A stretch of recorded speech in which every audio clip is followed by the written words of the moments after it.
This is Robert Merdlacci, the MindShare Learning Report, Canada's Learning and Technology e-magazine. I'm here at the International Conference, ICDE Conference on Online Learning in Costa Rica, having just come back from and wrapped up the Canadian EdTech Summit, where we have one of our winning EdTech startups join us today, Randy Osei, sports EdTech founder, upskilling athletes for the future of work. Thank you for joining me, and congratulations on winning first prize. How does that make you feel, Randy? Oh man, I've been on a high since Friday evening. I was really blown away by the opportunity to be in a room full of such diverse speakers across Dell to school boards to government to the NFL. It was such a great conference, and I look forward to attending more in the future. Well, yeah. Well, I was so pleased to have you there, and your story really resonates for me as a you know recycled hockey player. I'm still playing.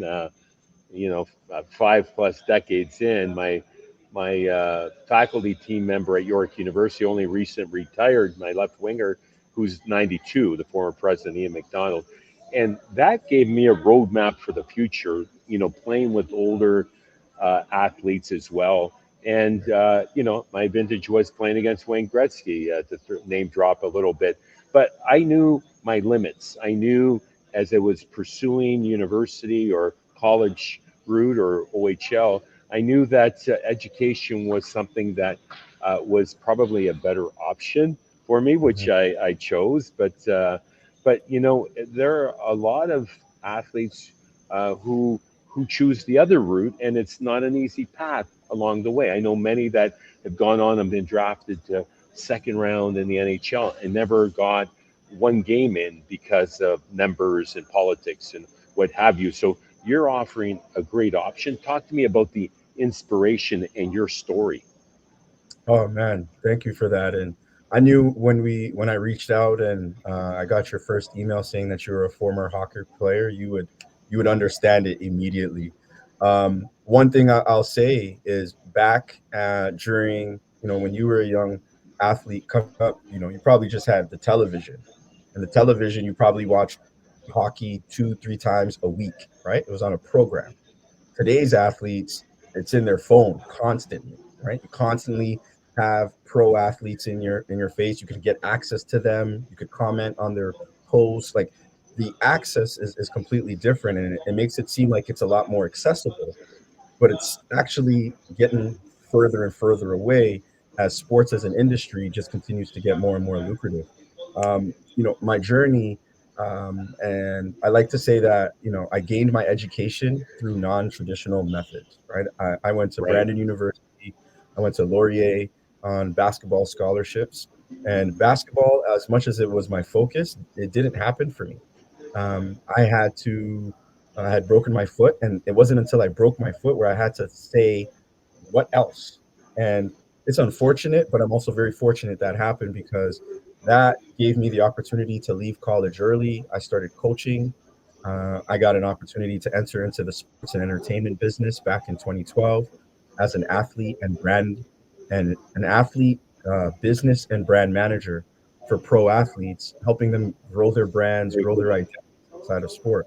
So it created for me experiential learning experience to get deep insights into this problem, right? Like, why do athletes only see the world this way? Well, at that level, it's all they should be thinking about because you're getting paid It's a lot. all consuming, right? It's 7 days a week, and you don't have an opportunity to do well in school, right? It does. It's Exactly. not a good to do both is extremely difficult and very rare to thrive at both.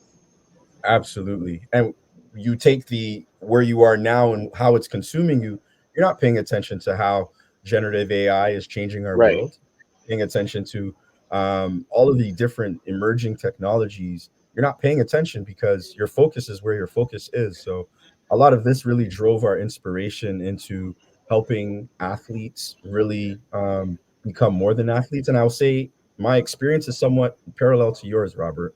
Um, through my investigation of how to solve the problem, what I did was I started creating events. I started creating private dinners. I would bring athletes to meet CEOs of and Cool. C-level executives from Deloitte and IBM and Shopify right here in Canada. And I saw there was this knowledge gap, right? So that made me turn to technology and say, how can we get access to this information and education at much earlier stages at a widespread? And technology has become the answer. So I look up to you, not only from just an athlete perspective, but all of the work that you've been able to do in bringing this industry and this ecosystem together. Very, very fascinating. Thank you. Thank you for that.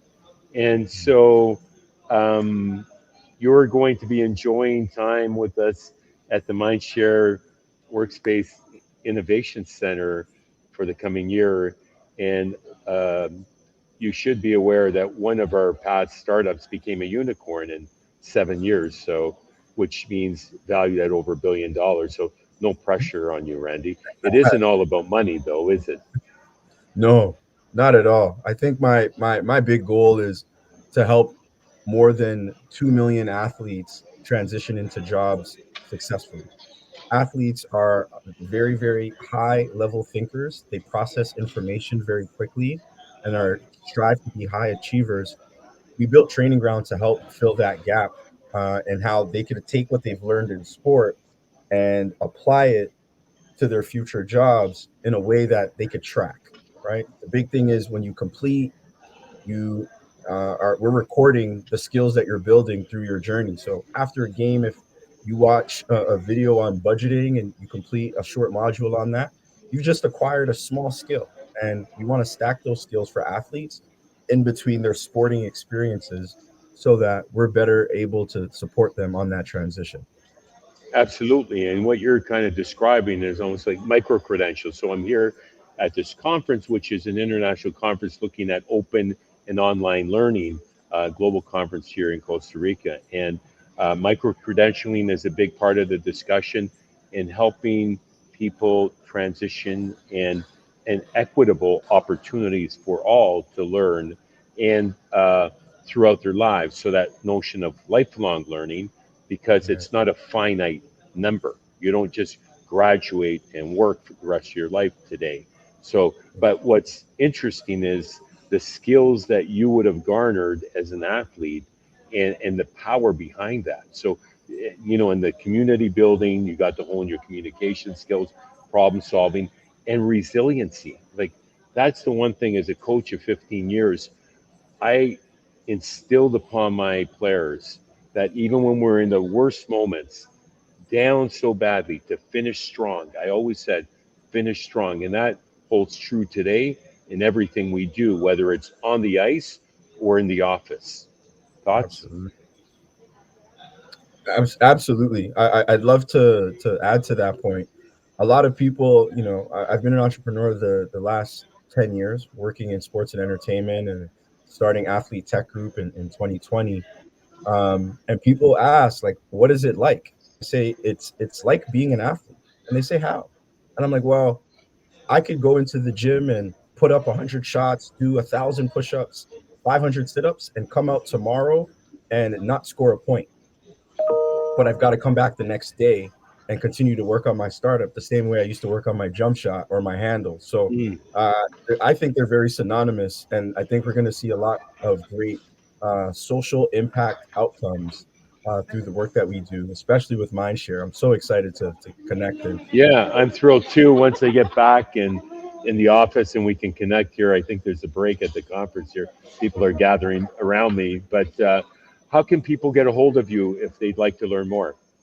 absolutely. One, you'll be able to find me at the Mindshare Learning Innovation Center. Two, you can find us online. We're the athletetechgroup.com. I'm on LinkedIn, Randy Osei, Osei. That's Osei.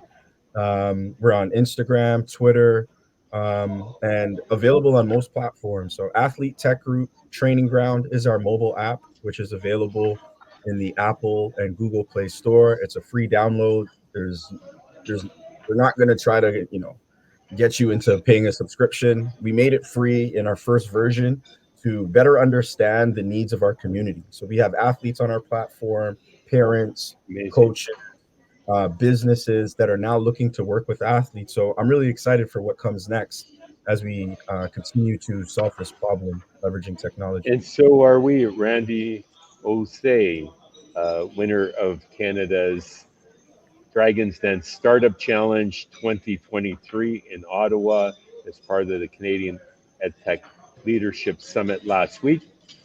My name is Robert Merdlacci of the MindShare Learning Board. Be sure to check out www.mindshare learning to get your latest issue. And until next time, stay healthy, stay safe, and keep the learning curve steep.